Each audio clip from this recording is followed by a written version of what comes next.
दोस्तों एक बार फिर आपका स्वागत है, अभिनंदन है आपके अपने YouTube channel Aryan institute Allahabad में। दोस्तों जैसा कि बोर्ड पर आप देख पा रहे हैं, आज एक बार फिर आपके समक्ष बात करने वाले हैं यूपी डीएलएड प्रथम सेमेस्टर बैच 2022 पर। दोस्त लगातार आपके साथ डीएलएड प्रथम सेमेस्टर के दौरान अनवरत एक एक सब्जेक्ट पर चर्चा किया जा रहा है। आप सभी से मैं निवेदन करना चाहूंगा कि अगर चैनल पर पहली बार विजिट किए हैं तो प्लीज चैनल को सब्सक्राइब जरूर कीजिएगा। देखिए आज के इस वीडियो में हम आपसे चर्चा कर रहे हैं शिक्षण अधिगम का सिद्धांत मींस एजुकेशन सेकंड पेपर पर। लगातार आपके साथ एजुकेशन फर्स्ट पेपर और सेकंड पेपर के नोट्स के साथ आपको वीडियोस प्रोवाइड किया जा रहा है। ठीक है, मैं आपसे कहना चाहूंगा अगर आपको लिखा गया है सभी विषय के हस्तलिखित नोट्स प्राप्त करें मात्र 150 रुपए में। अगर आपको इस नोट्स की जरूरत पड़ रही है तो बिल्कुल मैं आप सभी से कहना चाहूंगा, लिंक आपके डिस्क्रिप्शन बॉक्स में दिया गया है, आप वहां से विजिट करें। डायरेक्ट आप प्राइवेट टेलीग्राम चैनल को ज्वाइन करें, उससे पहले आपको 150 रुपए का पेमेंट करना पड़ेगा। जितने भी सब्जेक्ट आपके बन रहे हैं सभी सब्जेक्ट के हस्तलिखित नोट्स आपको डायरेक्टली प्राप्त कर सकते हैं। ठीक है, देखिए लिखा जा रहा है अगर आपको नोट्स संबंधी किसी भी प्रकार की समस्या हो रही है तो आप अपने समाधान के लिए आप इन नंबरों पर 94 52 33 10 53 पर आप संपर्क कर सकते हैं। आप व्हाट्सएप मैसेज डाल दीजिएगा, समय रहते हुए आपके सभी मैसेज का रिप्लाई दिया जाता है। देखिए लिखा जा रहा है चैप्टर नंबर जो है यहां लिखा जा रहा है, आप देख पा रहे हैं, सॉरी चैप्टर नंबर 9 की शुरुआत आज की इस वीडियो से हो रही है। ठीक है, चैप्टर नंबर 9 की शुरुआत हो रही है सहायक सामग्री टीचिंग एड्स क्या होते हैं। जैसे अगर आप टीचिंग कर रहे हैं उस टीचिंग के दौरान आप सभी के लिए कौन कौन सी सहायक सामग्री हो सकती है जो आपकी टीचिंग में और भी बेहतर प्रदान करती है। ठीक है, इसके बारे में आज की इस वीडियो से चर्चा किया जाएगा। मैं फिर से कहना चाहूंगा अगर आपको नोट्स की जरूरत पड़ रही है, अच्छा आप लोग एक बात कह रहे थे कि लगातार आपके कॉमेंट आते हैं कि भैया और सब्जेक्ट पर आप वीडियो नहीं दे रहे हैं। देखिए आपको परेशान होने की जरूरत नहीं, हमने आपसे वादा किया है हम 4 महीने में आपके सिलेबस को समाप्त करेंगे। उस 4 महीने के बाद जैसे आपका सेमेस्टर जो होता है 6 महीने का सेमेस्टर होता है, जैसे ही आपका 4 महीना फिनिश होता है 4 महीने के बाद जो आगामी आपका 2 महीना होगा, जो 2 महीने बचेगा वह आपकी परीक्षा के दृष्टि से महत्वपूर्ण होगा। ठीक है, हम आपसे पूछेंगे भैया आपको कौन से सब्जेक्ट में अभी समस्या है, आप बताएंगे, हम आपके सारे सब्जेक्ट को रिपीट करने का प्रयास करेंगे। और हाँ, उससे पहले मैं कहना चाहूंगा इसी प्राइवेट टेलीग्राम चैनल पर जो आप 150 रुपए देकर परचेस कर रहे हैं उस पर जो है प्रीवियस ईयर पेपर के साथ मॉडल पेपर भी प्रोवाइड किया जाएगा, सिर्फ और सिर्फ पेड टेलीग्राम चैनल पर, वह पब्लिकली आपको नहीं दिया जाएगा। ठीक है, और अगर आप कुछ लोग सोच रहे हैं, मैसेज भी आता है, वो कहते हैं कि भैया अभी हम 1 महीने बाद आपका कोर्स खरीदेंगे। देखिए कोई फायदा नहीं होगा 1 महीने बाद खरीदने से, जो आप 1 महीने बाद पेमेंट करेंगे वही पेमेंट आज कर दीजिए और आज से ही अपनी पढ़ाई को आप स्टार्ट कर दीजिए। ठीक है, अब फिलहाल के लिए कुछ कहना नहीं है और आप बाकी चीजें आप खुद जानते हैं बीटीसी डीएलएड में लोगों का अगर बैक वैक लग जाता है बाबू तो बड़ी समस्या होती है। वैसे हम ये नहीं चाह रहे आप मेरा नोट्स लें या न लें, उससे मुझे फर्क नहीं पड़ता, हम ये कभी नहीं कोई टीचर चाहता कि आपका बैक लगे। लेकिन मैं आपसे इतना जरूर कहूंगा कि अगर आप नहीं ले पा रहे हैं तो कोई समस्या आपको नहीं है, लेकिन जितनी चीजें यहां से आपको पढ़ाई जा रही उतनी ही आप पढ़ लीजिए, आपके लिए सफिशिएंट है। ठीक है, लेकिन हाँ एक चीज थोड़ी सी समस्याएं होती हैं, जैसे आज आप वीडियो के माध्यम से पढ़ रहे हैं, नोट्स नहीं ले रहे हैं। ठीक है, तो जब आपकी परीक्षाएं आती हैं तो आप वीडियो से पूरा नहीं पढ़ सकते हैं। ठीक है, एक वीडियो देखेंगे, 2 वीडियो देखें, उसके बाद कहेंगे यार जाने दीजिए। लेकिन अगर वही नोट्स आपके पास होती है, उस नोट्स के अकॉर्डिंग आप पढ़ लेते हैं तो आपको कोई माई का लाल नहीं 95% नंबर पाने से रोक ले जाए। हमने आपसे कहा है अगर आप नोट्स से पढ़ रहे हैं तो ओनली मानकर चलिएगा आपको 95% नंबर पाने से कोई नहीं सकता, लेकिन इतना हमने कहा है। ठीक है, यह भी कहा है 95% नंबर हमारे नोट्सवा से आपको नहीं मिल जाएगा, आपको पढ़ना पड़ेगा। जितना हम यहां से बता रहे हैं उतना आप पढ़िए, आपको ज्यादा पढ़ने की जरूरत नहीं है। हम आपको सिर्फ और सिर्फ आपके सिलेबस के अकॉर्डिंग बता रहे हैं, बाकी चीजें हम भी छोड़ दे रहे हैं। ठीक है, ऐसा नहीं कि जितना आपकी बुक में दिया गया सब आपके सिलेबस में रखा गया है, नहीं, आपको उतना पढ़ना है जो आपके सिलेबस में है, जो आपके लिए महत्वपूर्ण है। बहरहाल सारी चीजें आप समझ पा रहे हैं। चैप्टर नंबर 9 की शुरुआत सहायक सामग्री टीचिंग एड से हो रही है। यह चैप्टर नंबर 9 आपको 2 लेक्चर में समाप्त किया जाएगा, थोड़ा सा बड़ा होने की वजह से 2 लेक्चर इस पर दिया जा रहा है। तो चलिए हम आपको लेके चलते हैं मोबाइल के स्क्रीन पर। फिर से मैं निवेदन करूंगा अगर चैनल पर पहली बार आए हैं तो सब्सक्राइब जरूर कीजिएगा। चलिए तो दोस्तों अब हम आ चुके हैं अपने मोबाइल के स्क्रीन पर, जहां से आप देख पा रहे हैं आज की इस वीडियो में चैप्टर नंबर 9 की शुरुआत आपके बीच में हो रही है। देखिए सबसे पहले आप यह समझिएगा कि चैप्टर नंबर 9 का जो आपका नाम है सहायक सामग्री टीचिंग एड्स, बिल्कुल शिक्षण अधिगम के सिद्धांत के तहत चैप्टर नंबर 9 सहायक सामग्री। अच्छा, एक चीज आपके मन में आ रहा होगा कि आखिरकार सहायक सामग्री क्या होती है। देखिए जब भी आप टीचिंग प्रक्रिया को प्रारंभ करते हैं तो उस प्रक्रिया को प्रारंभ करने के लिए कुछ न कुछ आपके पास सामग्री होना अत्यंत आवश्यक होता है। जैसे चौक, डस्टर, ये सब अगर आपके पास है, वो आपके पास जो होता है वही चीजें आपकी सहायक सामग्री कहलाती हैं। ठीक है, इसके अंतर्गत आप देख पा रहे हैं सहायक सामग्री का अर्थ एवं परिभाषा लिखा गया है। यहाँ से आप देखते हुए चलेंगे। एक चीज का विशेष तौर पर ध्यान रखिएगा, ये सारी चीजें आपकी परीक्षा के दृष्टि से बड़ी ही महत्वपूर्ण है। ठीक है, अगर आप इस पीडीएफ को प्राप्त करना चाहते हैं तो लिंक आपके डिस्क्रिप्शन बॉक्स में दिया है, आप प्राइवेट टेलीग्राम चैनल ज्वाइन करके आप इस पीडीएफ को प्राप्त कर सकते हैं। चलिए, यहाँ लिखा गया है शिक्षण सामग्री का तात्पर्य उन साधनों से है जिनके प्रयोग से बालकों की ज्ञानेंद्रियां सक्रिय हो जाती और पाठ के सूक्ष्म तथा कठिन भावों को सरलता से समझा जा सके। ठीक है, यह समझ जाते हैं। बिल्कुल, अगर देखा जाए, अगर आपके पास सहायक सामग्री नहीं है, जैसे आप टीचिंग प्रक्रिया कर रहे हैं और आप क्लास में घुसे और आपके पास चौक है, ये नहीं है, तो जाहिर सी बात है बिना चौक के तो आप पढ़ा नहीं सकते, या मार्कर आपके पास नहीं है तब भी आप नहीं पढ़ा सकते। तो ये सब चौक, डस्टर, मार्कर, ये सारी चीजें जो आपकी आती हैं ये सहायक सामग्री के तहत आती हैं। लिखा जा रहा है कि शिक्षण के उन साधनों से है जिनके प्रयोग से बालकों की ज्ञानेंद्रियां सक्रिय हो जाती हैं और पाठ के सूक्ष्म तथा कठिन भावों को सरलता पूर्वक समझ जाते हैं। आगे देखिए, कहा जा रहा है कि जिस समय शिक्षण के उद्देश्य प्राप्त करने के लिए विभिन्न विधियां तथा प्रविधियों को असफल दिखाई देने लगती है, ऐसी स्थिति में शिक्षण सामग्री का प्रयोग किया जाता है। अच्छा, शिक्षण सामग्री का प्रयोग कब किया जाता है? जब आपके शिक्षण प्रविधियां, ठीक है, देखिए लिखा जा रहा है शिक्षण के उद्देश्य प्राप्त करने के लिए विभिन्न विधियां, जैसे आपने शिक्षण के उद्देश्य जब आप शिक्षण कार्य कर रहे हैं, ठीक है, उसमें जब आपकी विधियां प्रविधियां असफल होने लगती हैं तब उस स्थिति परिस्थिति में आप जो है शिक्षण सहायक सामग्री का प्रयोग करते हैं। ठीक है, या शिक्षण सामग्री का प्रयोग करते हैं। अब शिक्षण सामग्री की कुछ परिभाषा आपके बीच में आ रही है जो विभिन्न मनोवैज्ञानिकों के अनुसार दी जा रही है। इसी डेंटा के अनुसार आप देख पा रहे हैं, पहली परिभाषा आपके बीच में कही जा रही है कि शिक्षण सामग्री का अर्थ उस समस्त सामग्री से है जो कक्षा में अथवा अन्य शिक्षण परिस्थिति में लिखित अथवा बोली हुई पाठ्य सामग्री में सहायक होती हैं। ठीक है, आप ये परिभाषा को ध्यान में रखेंगे। हालांकि परिभाषा आपके लिए महत्वपूर्ण नहीं है, खासकर शिक्षण सामग्री में। ठीक है, बाकी परिभाषाएं आपके लिए महत्वपूर्ण होती हैं। वैसे अभी तक रिकॉर्ड रहा है कि परिभाषा पूछी नहीं गई है, लेकिन हम यह नहीं कहेंगे कि आप परिभाषा को नजरअंदाज करिए। बिल्कुल, आप परिभाषा को ध्यान में रखते हुए चलिए। आपसे परिभाषा भी आपके एग्जाम में पूछी जाती है, हो सकता है आपकी बार यही परिभाषा आपसे पूछ ली जाए, तो कतई इसे आप नजरअंदाज करने की कोशिश मत करिएगा। आगे जेम्स के अनुसार परिभाषा आपसे कही जा रही है कि श्रव्य दृश्य ऐसे साधन है जिनका प्रयोग अधिगम को मूर्त और वास्तविक तथा अधिगम गतिशील बनाने हेतु किया जाता है। ये जेम्स के अनुसार परिभाषा है। ठीक है, चलिए आगे आप देख पा रहे हैं शिक्षण सामग्री के महत्व एवं आवश्यकता। देखिए, मैं आप सभी से कहना चाहूँगा, अगर आपको लेक्चर में कहीं कुछ समस्या लग रही है या आपको कुछ नहीं समझ में आ रहा है तो बिल्कुल आप अपनी बात को कमेंट सेक्शन में मुझसे ज़रूर बताइए, क्योंकि जब आप अपनी बात को बताते हैं तो जाहिर सी बात है उसे और बेहतर करने का प्रयास किया जाता है।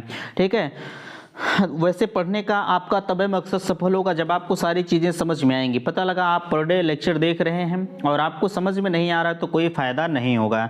चलिए आगे देखिए, आपसे लिखा जा रहा है शिक्षण सामग्री का महत्व एवं आवश्यकता। जो आपके शिक्षण सामग्री है उसका महत्व क्या है और उसकी आवश्यकता क्या है। सबसे बड़ी चीज़ यहाँ लिखी गई, पहला पॉइंट आपके बीच में लिखा जा रहा है प्रेरणादायी। जो आपकी शिक्षण सामग्री होती है वह आपके लिए प्रेरणा का काम करती है। इसके अंतर्गत कहा जा रहा है कि श्रव्य दृश्य साधन से ऐसे बालकों का ध्यान आकर्षित करके ज्ञान को स्थूल रूप में प्रस्तुत करने, इसमें बालकों को सीखने की क्रिया में प्रेरणा एवं उत्सुकता मिलती है। किससे? प्रेरणादायी। यह पहला आपका जो है महत्व है। अगला आपके बीच में आ रहा है, देखिए लिखा जा रहा है क्रियागत अवसर की सुलभता। देखिए एक चीज मैं आपसे कहना चाहूंगा, अगर आप सीटेट की परीक्षा देने जा रहे हैं, आपने सीटेट का फॉर्म ऑनलाइन कर दिया है, ठीक है, तो बिल्कुल आप जो है अवसर शब्द को खास करके विशेष तौर पर ध्यान रखिएगा, क्योंकि अवसर शब्द अगर कहीं भी किसी भी क्वेश्चन में पूछा जा रहा है तो 100% वह अवसर वाला आंसर ही आपका सही होगा। ठीक है, कुछ शब्द ऐसे हैं जो आपकी परीक्षा की दृष्टि से बड़े महत्वपूर्ण होते हैं, चाहे आपका यूपी टेट टेट हो चाहे आपका सीटेट हो, ठीक है। बहरहाल सीटेट के लिए तो ये रामबाण वर्ड आपके बीच में आता है। लिखा जा रहा है शिक्षण क्रियागत अवसर की सुलभता। इसमें कहा जा रहा है कि शिक्षण सामग्री के प्रयोग से बालकों का नाना प्रकार की क्रियाएं करने के अवसर मिलते हैं। उसमें लिखा जा रहा है, इसमें बोलते चालते हैं, प्रश्न पूछते हैं। यहाँ देखिए थोड़ा सा मिसप्रिंट हुआ, ठीक है। आगे कहा जा रहा है प्रश्न पूछते हैं तथा वाद विवाद करके इसमें उनकी विभिन्न ज्ञानेंद्रियां उत्तेजित हो जाते हैं। परिणाम स्वरूप पाठ में रुचि बनी रहती है। बिल्कुल सहायक सामग्री जो आपकी होती है, अगर आपके पास सहायक सामग्री है, अगर एक बार बच्चा पढ़ने में रुचि नहीं ले रहा है तो बिल्कुल आप सहायक सामग्री की सहायता से बच्चे की रुचि फिर से उस शिक्षण प्रक्रिया में जागृत करने का प्रयास वह शिक्षण सामग्री कर सकती है, ठीक है। चलिए आगे आपसे कहा जा रहा है रटने को कम करना। अगर आपके पास शिक्षण सामग्री पर्याप्त रूप से है किसी भी सब्जेक्ट की, ठीक है, तो आप कहीं ना कहीं जो बच्चे रटंत विद्या से ज्ञान प्राप्त करते हैं, कोई चीज रट कर याद करते हैं, आप उस रटी हुई या रटी रटाई चीजों को जो है एक बार थोड़ा सा आप उसे अलग करने का प्रयास करेंगे। या रटंत विद्या जो प्राप्त करते हैं, आपने देखा होगा आए दिन बच्चे रटते रहते हैं, 2 दूना 4 2 3 6, इस तरह की चीजें जो है आप सहायक सामग्री से दूर कर सकते हैं, ठीक है। चलिए आगे आपसे कहा जा रहा है रटने को कम करना। बिल्कुल यहाँ देख पा रहे हैं, कहा जा रहा है कि शिक्षण सामग्री के प्रयोग से बालक पाठ के विकास में रुचि लेते हैं तथा ज्ञान एवं स्वयं क्रिया करके ग्रहण करते हैं। इसमें सीखा हुआ ज्ञान निश्चित तथा अस्थायी बन जाता है। रटने की आवश्यकता नहीं पड़ती है। किसमें रटने को कम करना, ठीक है। इसमें कहा जा रहा है शिक्षण सामग्री के प्रयोग से, जैसे अगर आप शिक्षण सामग्री का प्रयोग कर रहे हैं तो बालक जो रटंत विद्या ज्ञान प्राप्त कर रहा है या किसी सब्जेक्ट को रट रहा है, आप उसे दूर कर सकते हैं, ठीक है। इसमें सीखा सिखाया हुआ ज्ञान निश्चित तथा अस्थायी बन जाता है और रटने की आवश्यकता नहीं पड़ती है। आगे आपसे शब्दावली में वृद्धि। बिल्कुल सहायक सामग्री से आपकी शब्दावली में भी वृद्धि होती है, ठीक है। देखिए इसमें महत्व भी आपको बताया जा रहा है, अच्छी तरह से समझने का प्रयास करेंगे। आगे आपसे कहा जा रहा है शिक्षण सामग्री द्वारा बालक के शब्दावली में वृद्धि होती है। और क्योंकि बालक रेडियो टेलीविजन जैसे अगर आप शिक्षण सामग्री का प्रयोग कर रहे हैं, जैसे हम सपोज दैट की बात करें, आप पर डे मोबाइल फ़ोन को यूज़ कर रहे हैं। मोबाइल फ़ोन को यूज़ करते समय आप विभिन्न तरह के जैसे वीडियोज़ वगैरह देखते रहते हैं। अगर आप विभिन्न तरह के वीडियोज़ देखते हैं तो कहीं ना कहीं आपकी बोल भाषा, आपकी शैली में दिन पर दिन जो है चेंजिंग आती रहती है। पता लगा, आप देखिए मोबाइल वगैरह ऐसी चीज़ है, आप उसे जिस तरह से यूज़ करेंगे आपको उसी तरह से वो लगेगा। बहरहाल अगर आप एक भविष्य के भावी शिक्षक हैं तो हम आपसे उम्मीद करते हैं कि आप मोबाइल का बेहतर यूज़ कर रहे हैं, ठीक है। चलिए क्योंकि बालक रेडियो टेलीविज़न चलचित्र का प्रयोग करके इसमें नए नए शब्द सुनता है और ग्रहण करता है। जैसे अगर जो है पर डे आप अच्छी अच्छी चीज़ें सुन रहे हैं मोबाइल में, तो कहीं ना कहीं वह आप उसे आत्मसात करेंगे या उसे ग्रहण करेंगे और वही चीज़ें जो आप ग्रहण कर रहे हैं आप दूसरों के समक्ष प्रस्तुत करने का भी प्रयास करेंगे, अगर आप एक अच्छे जो है बच्चे माने जाते हैं। चलिए आगे आपसे कहा जा रहा है अमूर्त व मूर्त रूप से प्रस्तुतिकरण। इसमें कहा जा रहा है, आप देख पा रहे हैं कि विभिन्न विषयों में कई संकल्पनाएं सूक्ष्म स्तर से अमूर्त रूप में होती हैं। इन संकल्पना को मूर्त रूप में प्रस्तुत करने पर प्राप्त ज्ञान शिक्षार्थियों द्वारा स्पष्ट एवं अस्थायी होगा। इसमें शिक्षार्थी अधिक समय तक याद रख सकते हैं।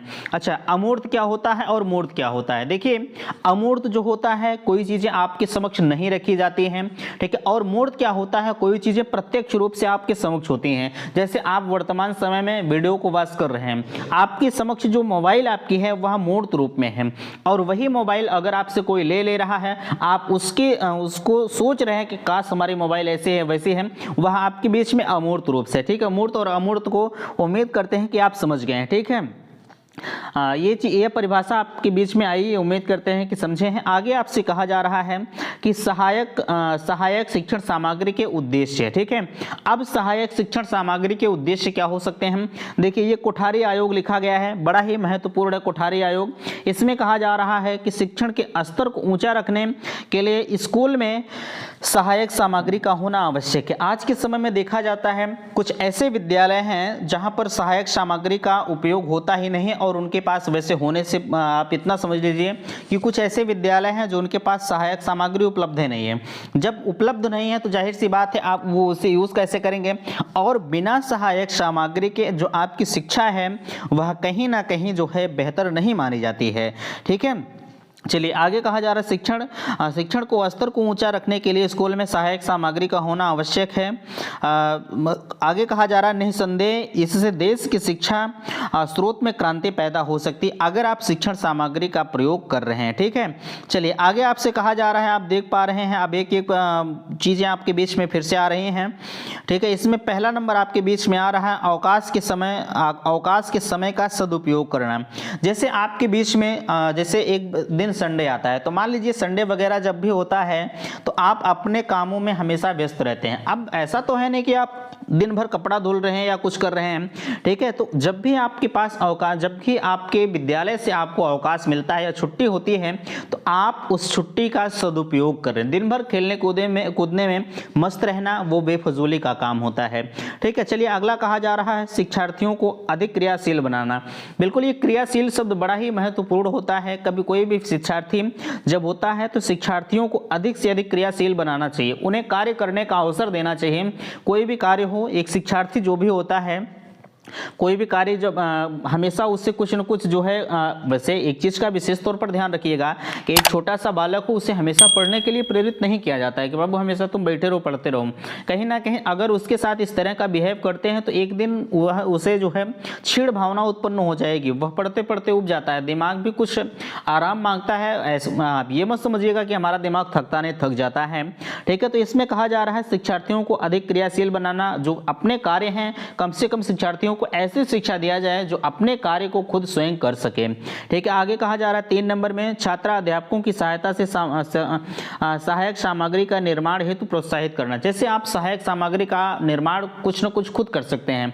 ठीक है, जैसे आप एक छात्राध्यापक है, वर्तमान समय में आप बीटीसी प्रशिक्षण प्राप्त कर रहे हैं या डीएलएड प्रशिक्षण प्राप्त कर रहे हैं, तो आप इस प्रशिक्षण के दौरान छात्राध्यापक कहलाएंगे और एक लड़की जो होती है वो छात्राध्यापिका कहलाती है। ठीक है, तो आप जो है अपने हिसाब से, ठीक है, आप अपने देखरेख में बच्चों को शिक्षण सामग्री जो होती है, ठीक है, या सहायक सामग्री जो होती है आप उसे निर्माण में अपनी सहायता कर सकते हैं। ठीक है, या अपनी भूमिका आप बच्चों के साथ दे सकते हैं। अगला कहा जा रहा है अमूर्त पदार्थों को मूर्त रूप देना। बिल्कुल, अगर कोई चीज है आपके समक्ष वह मूर्त रूप में है, ठीक है, अगर वह मूर्त रूप में है तो आप उसे अमूर्त रूप में अगर आपके बीच में रखी गई है और बच्चों को बता रहे हैं कि वह ऐसे थी वैसे थी, ठीक है, और वही चीजें अगर बच्चों के सामने लेकर आते हैं तो कहीं ना कहीं आपका जो शिक्षण होगा और बेहतर होता हुआ चला जाएगा। ठीक है, तीव्र एवं मंद बुद्धि बालकों को योग्यता अनुसार शिक्षा देना। पता लगा कोई तीव्र बुद्धि का बच्चा है, आज के समय में क्लास में देखा जाता है शिक्षक सामूहिक पूछ लेते हैं कि बाबू सब लोगों को समझ में आ गया कि नहीं आ गया, लेकिन जैसे 50 की संख्या है आपके क्लास में, अगर उसमें से 25 लोग कह दिए कि हाँ सर समझ में आ गया, तो आप उसी 25 को लेकर मत चलिए। ठीक है, हर विद्यार्थी से आपका पूछना या परम धर्म होता है कि क्या सभी को समझ में आया, नहीं तो यही 25 आगे बोल देते हैं और आप कहते हैं कि चलिए सबको समझ में आ गया। अगर आप ऐसा करते हैं तो आप एक अच्छे शिक्षक नहीं माने जाएंगे। ठीक है, चलिए आगे आपसे कहा जा रहा है, देखिए लिखा जा रहा है कि पाठ्य सामग्री को स्पष्ट एवं सरल तथा बोधगम्य बनाना। बिल्कुल, जो आपकी पाठ्य सामग्री होनी चाहिए वह आपके अकॉर्डिंग होनी चाहिए। पता लगा कक्षा 4 का बच्चा है और उसे हम कक्षा इंटर की केमिस्ट्री दे रहे हैं, तो कहीं ना कहीं वह उसके एक तरफ से देखेगा, उसके सर के ऊपर से निकल जाएगी, कोई काम का नहीं होगा। ठीक है, तो इसमें स्पष्ट रूप से कहा जा रहा है स्पष्ट एवं सरल बनाना तथा बोधगम्य बनाना। ये सारी चीजें जो है आप समझ पा रहे हैं। उम्मीद करते हैं अगर वीडियो अच्छा लग रहा है तो प्लीज इसे शेयर लाइक करके शेयर जरूर करें। चलिए आगे आपसे कहा जा रहा है सहायक सामग्री की विशेषता क्या होनी चाहिए। देखिए इसमें पहला दिया जा रहा है कि सहायक सामग्री अस्थायी रूप से सीखने एवं समझने में सहायक है। ठीक है, जो सहायक सामग्री होती है वह सीखने एवं अस्थायी रूप से समझने में आपकी मदद जरूर करती है। अगला 2 नंबर में आप देख पा रहे हैं, 2 नंबर में आपसे कहा जा रहा है यह अनुभवों द्वारा ज्ञान प्रदान करती है। बिल्कुल, जो सहायक सामग्री होती है वह आपके अनुभवों के हिसाब से आपको ज्ञान प्रदान करती है। ठीक है, अगर आपसे पूछा जा रहा है कि सहायक सामग्री की विशेषता लिखें तो ज़्यादा से ज़्यादा बाबू आप 5 से 6 टॉपिक में लिख दीजिए, या 6 नंबर तक आप लिख दीजिए। 7 नंबर 1 नंबर 1 ठो 2 ठो इधर उधर आप बढ़ा सकते हैं, घटा भी सकते हैं, तब भी आपके लिए इतना सफिशिएंट माना जाता है, आपको परेशान होने की ज़रूरत नहीं है। चलिए, हम उतना ही मैटर आपको देंगे जो आपकी परीक्षा के दृष्टि से इंपॉर्टेंट हो, फर्जी हम आपको नहीं देंगे। आगे आपसे कहा जा रहा है, देखिए कि भाषा संबंधी कठिनाइयों को दूर करती है सहायक सामग्री। अगर आपके पास शब्द भंडार कम है तो जब आप सहायक सामग्री का प्रयोग करने लगते हैं तो वह कहीं ना कहीं आपके लिए बड़ा ही महत्वपूर्ण हो जाता है। ठीक है, आगे आपसे 4 नंबर में कहा जा रहा है, यह समय की बचत तथा रुचि में वृद्धि करती है। क्या? सहायक सामग्री। सहायक सामग्री के उपयोग से आप जो है अगर किसी चीज़ को पढ़ रहे हैं, अगर उसमें सहायक सामग्री का उपयोग करने लग रहे हैं तो जो आपका समय है उसका भी बचत होगा और आपकी ज्ञान में वृद्धि होने लगती है। ठीक है, आगे कहा जा रहा है, सहायक सामग्री सूक्ष्म बातों को सरलता से समझा देती है। जो छोटी छोटी बातें हैं वह सहायक सामग्री से आप अच्छी तरह से समझ जाते हैं। ठीक है, चलिए 6 नंबर में आपसे कहा जा रहा है, छात्रों की कल्पना शक्ति का विकास करती है क्या चीज़? सहायक सामग्री। आगे लिखा जा रहा है, शिक्षण सामग्री के उपयोग करते समय सावधानियां। अब शिक्षण सामग्री का आप अगर उपयोग कर रहे हैं तो उसके उपयोग में आपको क्या क्या सावधानियां बरतने की जरूरत पड़ती है। इसमें पहला आपसे कहा जा रहा है कि शिक्षण सामग्री छात्रों के अनुभव, आवश्यकता, समझ, आयु, प्रकरण तथा विषय वस्तु की प्रकृति के अनुसार होनी चाहिए। ठीक है, इसमें कहा जा रहा है, पहला आप देख पा रहे हैं, शिक्षण सामग्री छात्रों के अनुभव, आवश्यकता, समझ, आयु, प्रकरण तथा विषय वस्तु के अकॉर्डिंग होनी चाहिए। जैसे इसमें आपसे कहा जा रहा है कि अनुभव, छात्रों को जो चीज़ों का अनुभव है, अगर उसकी आवश्यकता है और उसमें समझ है और छात्रों की जो आयु है, ठीक है, एज है, उन सभी को ध्यान में रखना चाहिए शिक्षण सामग्री के उपयोग करते समय।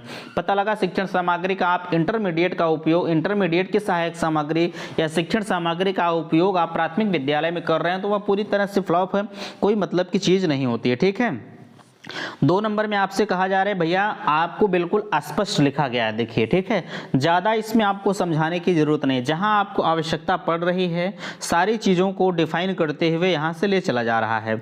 चलिए 2 नंबर में आपसे कहा जा रहा है, कक्षा के अधिगम में लक्ष्यों की प्राप्ति में सहायक होती है। ठीक है, कक्षा अधिगम में लक्ष्यों की प्राप्ति में सहायक होती है। अगला आपसे कहा जा रहा है, 3 नंबर में आप देख पा रहे हैं, शिक्षण सहायक सामग्री छात्रों के परिवेश के अनुसार होनी चाहिए। जैसे शिक्षण सामग्री का उपयोग जब भी आप कर रहे हैं, अगर वह आपके इन्वायरमेंट के हिसाब से आपके पास शिक्षण सामग्री है तो आप उसे बेहतर सीख पाएंगे। चलिए आगे आपसे कहा जा रहा है, 4 नंबर में देख पा रहे हैं, शिक्षक को ऐसी सामग्री का चयन करना चाहिए जो छात्रों में रुचि उत्पन्न करे। पता लगा आप लंदन वाली शिक्षण सामग्री का उपयोग कर रहे हैं, ठीक है, आप उसकी शिक्षण सामग्री का चयन कर रहे हैं तो बच्चों को वैसे समझ में नहीं आएगा। यानी स्पष्ट रूप से आप इतना समझिएगा कि ऐसे ही शिक्षण सामग्री का उपयोग हमें करना चाहिए जो जिसमें छात्रों की हमेशा रुचि बनी रहे। ठीक है, चलिए आगे 6 नंबर में देखिए, कहा जा रहा है, सामग्री जितनी देर आवश्यक है उतनी ही देर उपयोग करनी चाहिए। ठीक है, अब इसमें कहा जा रहा है शिक्षण सामग्री का उपयोग पता लगा आपको 1 घंटे करना है। ठीक है, और आप वही शिक्षण सामग्री लेकर बाबू दिन भर बैठे रहिए, कोई काम का नहीं, आप उसे लेकर उतनी ही चीज़ें सीख पाएंगे जो आप 1 घंटे में सीखेंगे। ठीक है, तो ऐसे में आप इतना समझिएगा कि शिक्षण सामग्री का उपयोग करते समय एक नियत समय आपका होना चाहिए कि जितनी देर की आपकी आवश्यकता है उतनी ही देर आप शिक्षण सामग्री का उपयोग करें। चलिए आगे कहा जा रहा है, आप देख पा रहे हैं 6 नंबर में आपसे कहा जा रहा है कि सरल, सुगम तथा उपयुक्त सामग्री का ही चयन करें। बिल्कुल, अगर आप एक जो है बेहतर टीचर माने जा रहे हैं, ठीक है, अगर आप एक बेहतर टीचर हैं तो आप ऐसे शिक्षण सामग्री का उपयोग करेंगे जो सरल है, सुगम है और उपयुक्त सामग्री का आप चयन कर सकते हैं।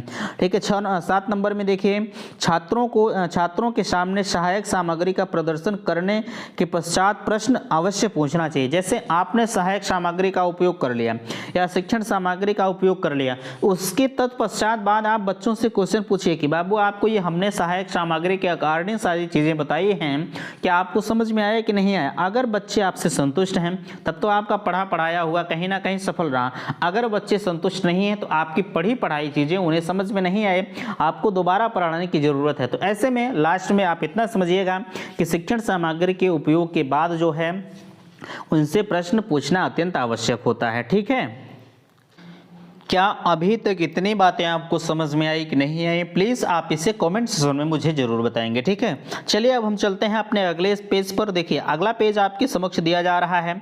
इसमें कहा जा रहा है कि शिक्षण सामग्री का वर्गीकरण, जैसे जो आपके पास शिक्षण सामग्री है आप उसे किस प्रकार से वर्गीकरण कर सकते हैं। देखिए इसमें कहा जा रहा है इंद्रियों के आधार पर शिक्षण सामग्री को 3 भागों में बांटा गया है। पहला है आपका श्रव्य साधन, और दूसरा आपके बीच में कहा जा रहा है दृश्य साधन, तीसरा आपसे कहा जा रहा है कि श्रव्य दृश्य साधन, ठीक है। इसके अंतर्गत आप एक एक चीज़ों को विशेष तौर पर ध्यान रखेंगे। देखिए जब आप बुक को उठाएंगे तो ये चीज़ें बड़ी ही ब्रॉड रूप में दी गई, बहुत ही बड़े रूप में दिया गया है, ठीक है। हम बिल्कुल आपको शॉर्ट रूप में पढ़ाने का प्रयास कर रहे हैं, आप अच्छे से समझिए, ठीक है। इसमें पहला कहा जा रहा है श्रव्य साधन। वे साधन जिन्हें हम कानों के द्वारा सुन सकते हैं वही हमारे श्रव्य साधन है। Gramophone, Linguaphone, tape recorder, radio इत्यादि चीज़ें आपके श्रव्य साधन के अंतर्गत आते हैं, ठीक है। इसमें आपको कुछ कंफ्यूज होने की जरूरत नहीं, बड़ी ही आसान चीज़ें हैं, आप अच्छी तरह से समझते हुए चलिएगा। दूसरा आपसे कहा जा रहा है श्रव्य दृश्य साधन। ऐसे शिक्षण सामग्री जिसमें छात्र सुन भी सकते हैं और आँख से देख सकते हैं, अर्थात आँखों और कानों दोनों का उपयोग जहाँ हो रहा है वह आपका श्रव्य दृश्य साधन है। चलचित्र आपका हो गया, दूरदर्शन हो गया, टेलीविज़न हो गया, आपका मोबाइल भी अगर देखा जाए तो मोबाइल भी श्रव्य दृश्य साधन के अंतर्गत आता है, ठीक है। चलिए यहाँ लिखा जा रहा है, आप देखिए ओनली वन दृश्य साधन पर हम चर्चा करेंगे। जो चीज़ें आप अपने आंखों से देख सकते हैं वही आपका दृश्य साधन हो गया। इसमें कहा जा रहा है कि ऐसे शिक्षण सामग्री जिसे शिक्षक विभिन्न तथ्यों कुशलताओं को छात्रों को प्रदान करता है। कोई भी शिक्षण सामग्री का उपयोग केवल देखने के लिए हो तो वह दृश्य सामग्री कहलाती है। जैसे कोई शिक्षण सामग्री अगर आपके बीच में है और सिर्फ वह देखने के लिए वह बोल नहीं सकते तो वह चीज़ें क्या कहलाएंगे? आप कहेंगे वह दृश्य साधन के तौर पर कहलाएंगे। जैसे अगर आपके पास चार्ट है तो चार्ट तो बोल सकता नहीं, उसे आप केवल देख सकते हैं। मॉडल भी आप देख सकते हैं, मानचित्र आप देख सकते हैं। ये सारी चीज़ें उम्मीद करते हैं कि आप समझ पा रहे हैं। आज के वीडियो में बस यहीं तक, नेक्स्ट मिलते हैं अगले वीडियो में। अगर वीडियो अच्छा लगा होगा तो प्लीज़ वीडियो को लाइक करके शेयर जरूर करिएगा। अगर आपको कहीं कन्फ्यूजन है तो बिल्कुल आप कमेंट सेक्शन में आप अपनी बात को रख सकते हैं, ठीक है। वीडियो को लाइक करें, शेयर करें। वीडियो यहीं तक रखते हैं। थैंक्स, धन्यवाद।